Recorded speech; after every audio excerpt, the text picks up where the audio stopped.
Hey everyone, how's it going? Okay, hi, I'm Shelley. Y'all don't care, but I'm here with my friend Sadie, and you do care. So can we just give a giant yell for Sadie Robertson, everyone? She's amazing. She deserves a yell. We are so thrilled, Sadie and I, to get to be here today. We have just the most incredible opportunity to talk about how Jesus and culture mix. And I love every single thing that's happened in the first 2 days of Passion. Are you guys freaking out a little bit? It's incredible.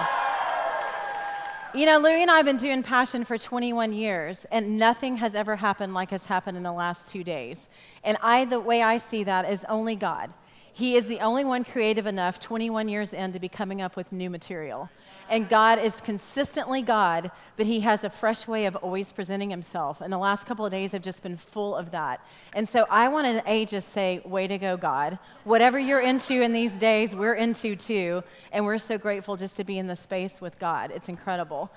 But also, I think it's also important that we break down things so that we don't leave with things in theory. We don't say, hey, it's really important to live for the glory of God without talking about how we can actually live for the glory of God. How do we actually implement in our lives being in culture but not swallowed up by culture? How do we actually implement living lives that matter for something more than ourselves? They're absolutely not about ourselves, and yet we can leverage all of ourselves into that moment. And so I thought it would be helpful, Louie and I both did, and with our whole team, to just spend a couple of minutes talking about those things.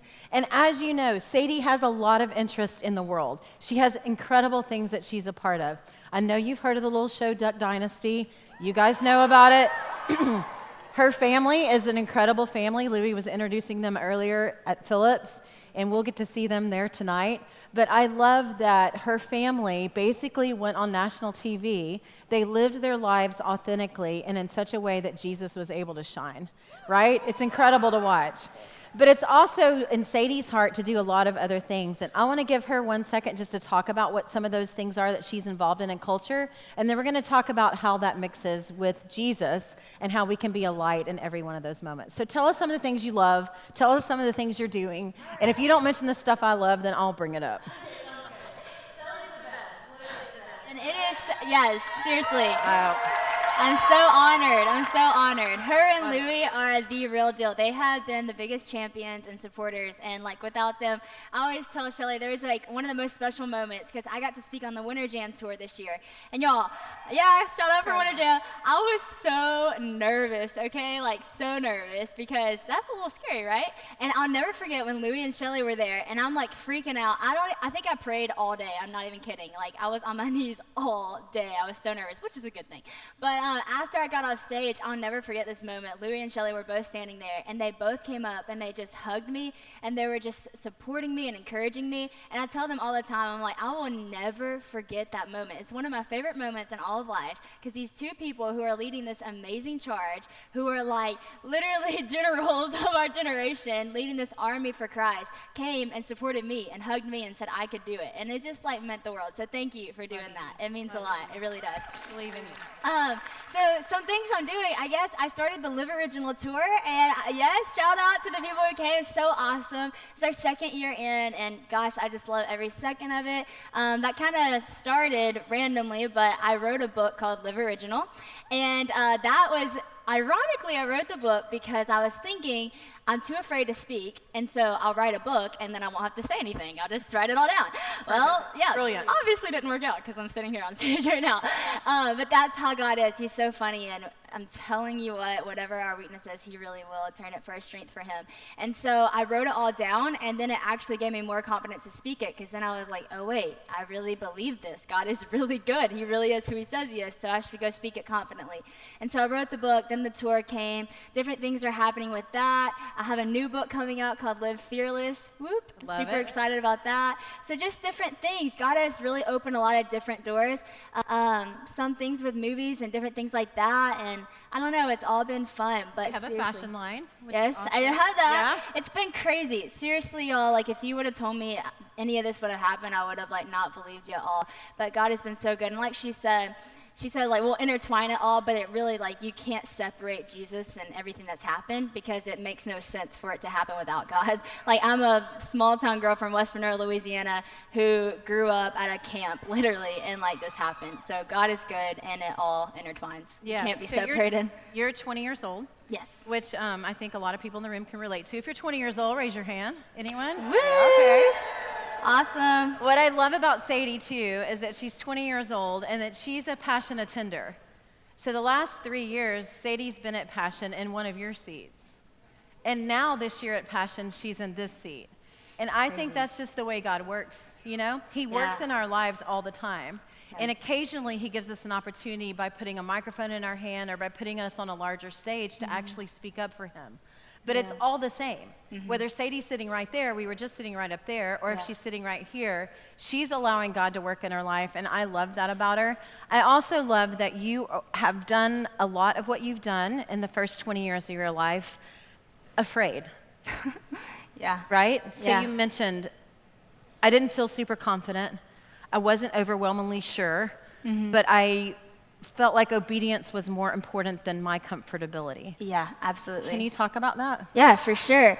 This is huge. Somebody told me actually one time, I think it was my mom, because my mom has spoken into the fear of my life like my whole life, and she has just declared truth over me in that area, and that has been a huge help. But it's really crazy because I remember, I'll go back to Winter Jam. Actually, no, I'll take it even back further because this is kind of how crazy of the situation. I literally was in a seat just like y'all at this summer camp called Verge. And I went, and at the time that I had gone, I was like, I was about to go into my senior year of high school. I wasn't really sure if I was going to be homeschooled or if I was going to go back to school or what I was going to do. And I remember going into this praying like, God, like, what do you have for me? Just like lead me in a direction here so I can know what to do. I just finished Dancing with the Stars. And honestly, I was like kind of in this weird place of like, I don't really want to be like famous and I don't see myself as a celebrity, but I just got off Dancing with the Stars, so how do you go back to high school? This is like a weird spot. And so I went to this summer camp, and I was just sitting in the seat, and all of a sudden, this woman named Alex Seeley, she has a church called The Belonging in Nashville. She gets up, and she preaches this message, and it was like oh my gosh, it was the craziest thing. Like, it wasn't just what she was saying, but it was how she was saying it, the confidence she carried, the boldness she spoke it with. And as I was sitting there, I was like, that's it. And I just felt the Lord say, like, that's what you're going to do. That's what you're called to do. Just speak my name and speak it bold, speak it loud, and speak it everywhere. And I remember him showing me this vision. It's kind of funny, but it was like all these, like, it was Instagram, okay? And I remember him saying, not your name, but mine. And so basically he's saying, you know, use the tools I've given you. Use Instagram, use the different things, use your life, but it's not your name I want people to see. It's not your profile, it's mine. So make sure you're being a demonstration of that. Beautiful. And so I remember sitting there and being like, okay, I don't know how this is going to look. I don't know what it's going to look like, but that's what I'll do. And I remember calling my mom after that and saying, like, Mom, I'm going to be a speaker. She's like, huh, okay, good luck. What? I'm like, literally, because like, she's like, knows me. I'm terrified of public speaking. Like, if you called on me to read at school, I would like cry. Probably not really, but like, I was that afraid. And so she's like, okay. And I remember her just like really like speaking life into me for that. So whenever I did Winter Jam, I was so afraid. And Mom said, okay, just do it afraid. Just do it afraid. And I remember I thought that was so interesting that she said, do it afraid and just do it, and kind of made me do it.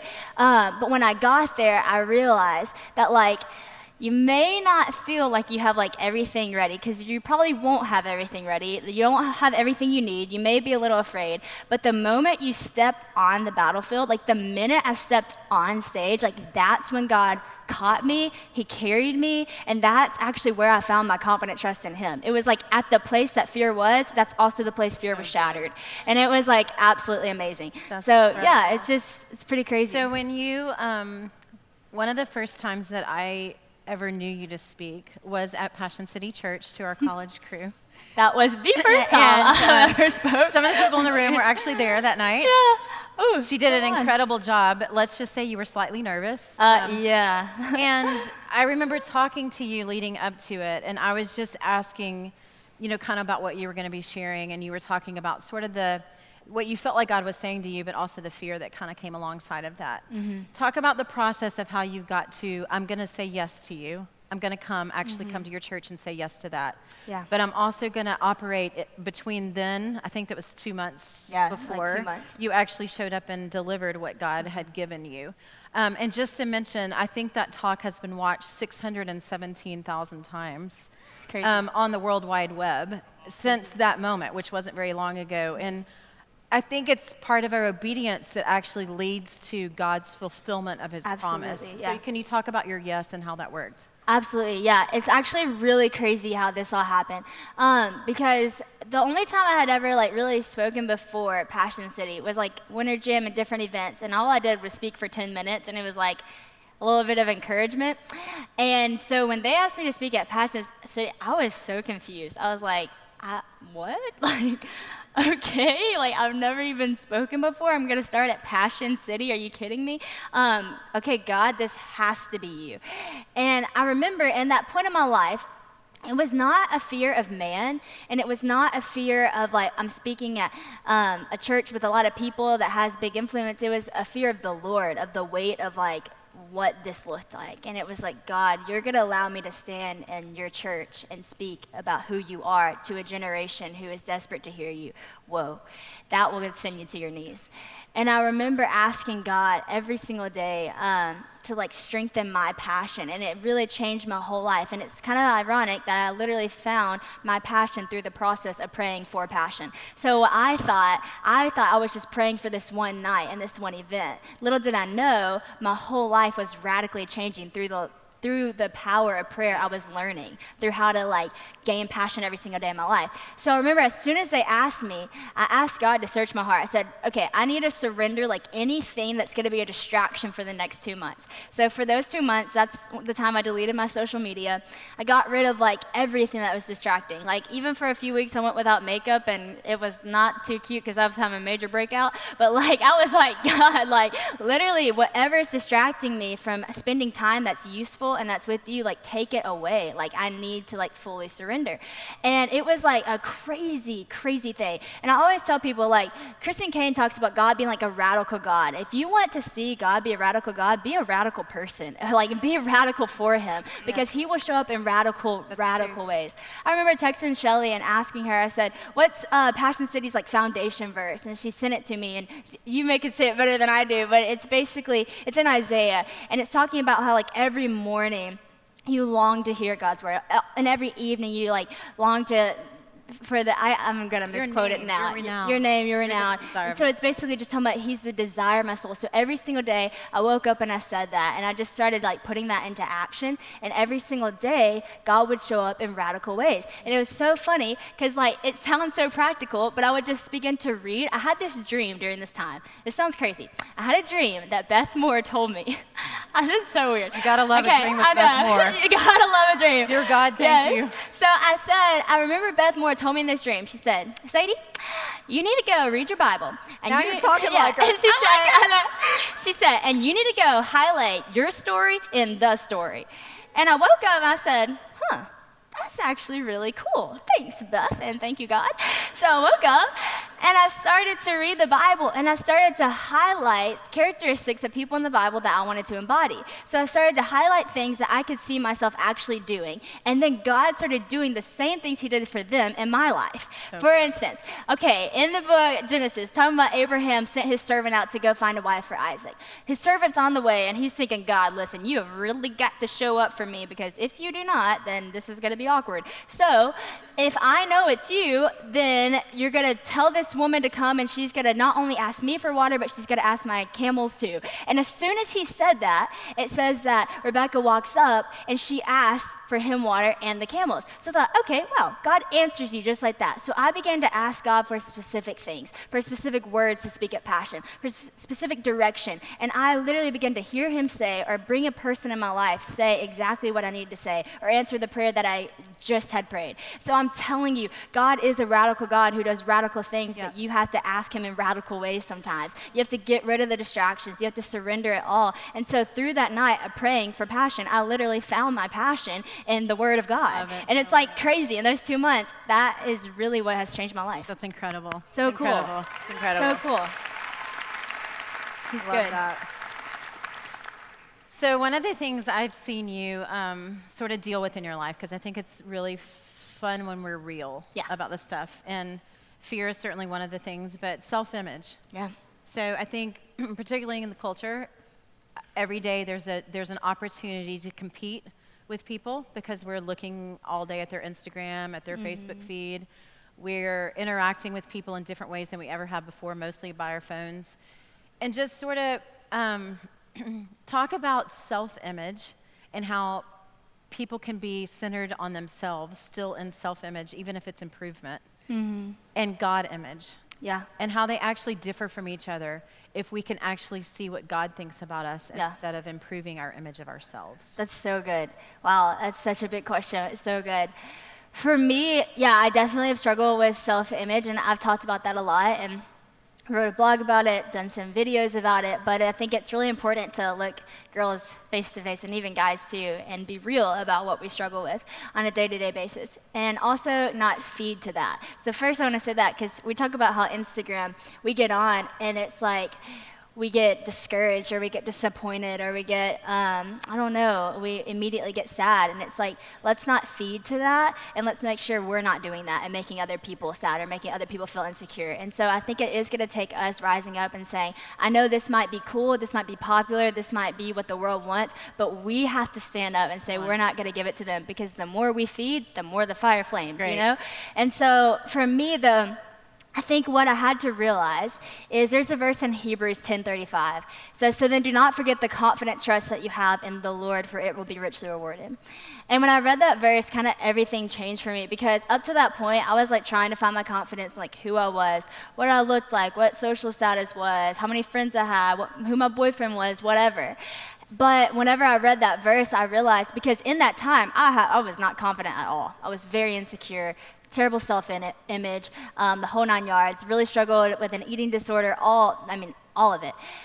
Because I was trying to find my confidence in things that doesn't promise confidence. And when I read that verse, I realized, oh, wait a second, God doesn't promise I'm going to be confident in who I am. He never promises that. But if you're confident in who He is, you can be confident in who you are through the power of who He is in you. That's so good. And so for me, my friend Lainey, she's awesome. She sent me this the other day from a book, and I loved it. It said, I don't need anything from people that I already have from my God.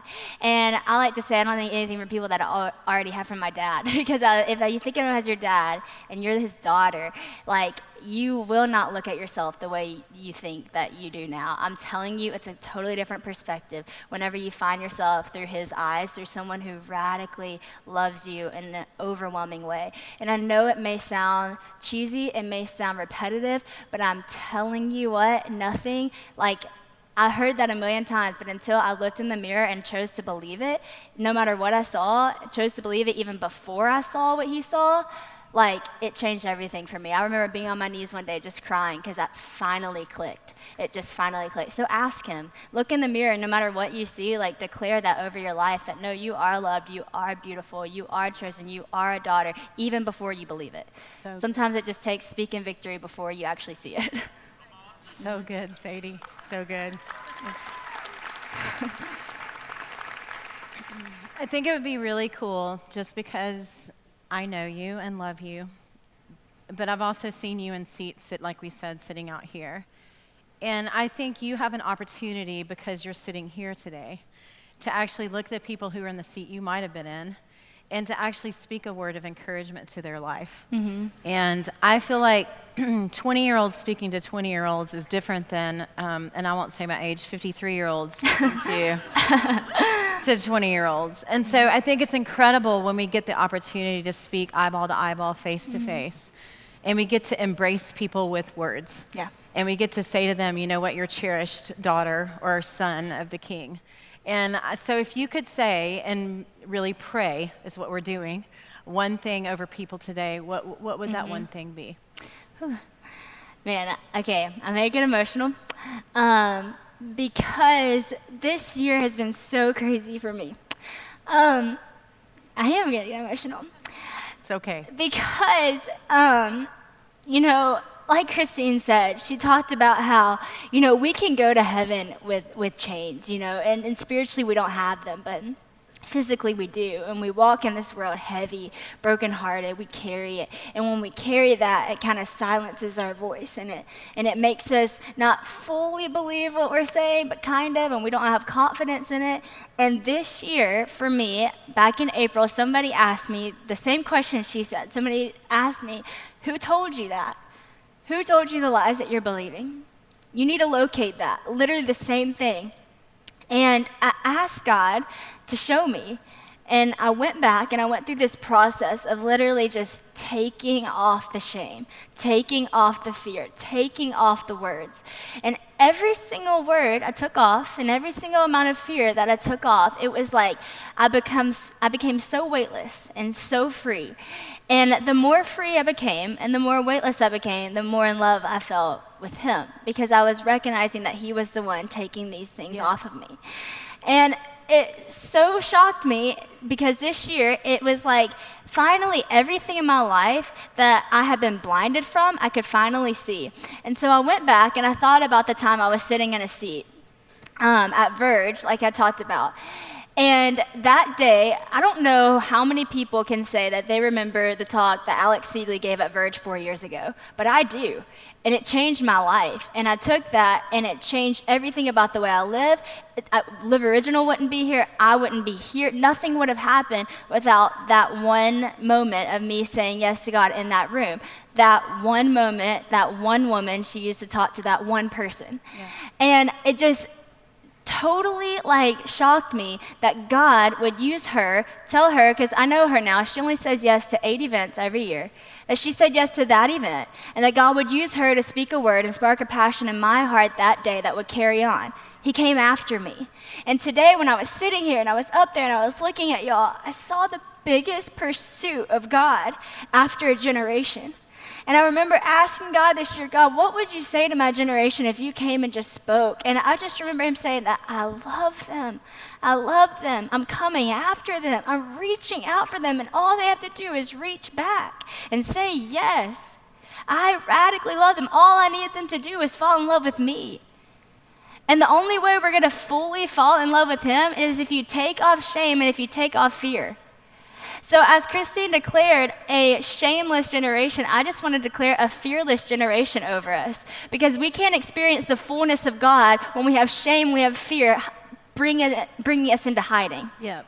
So come out of hiding, get rid of the shame, get rid of the fear, and just say yes. But the thing is, it's not that things aren't scary, and it's not that people haven't spoken shame. But it's that I'm choosing to believe that my God is bigger, my God is better, my God has more promises, and I'm not going to stop until I find all of them, because I know he's going to fulfill them all. Right. And if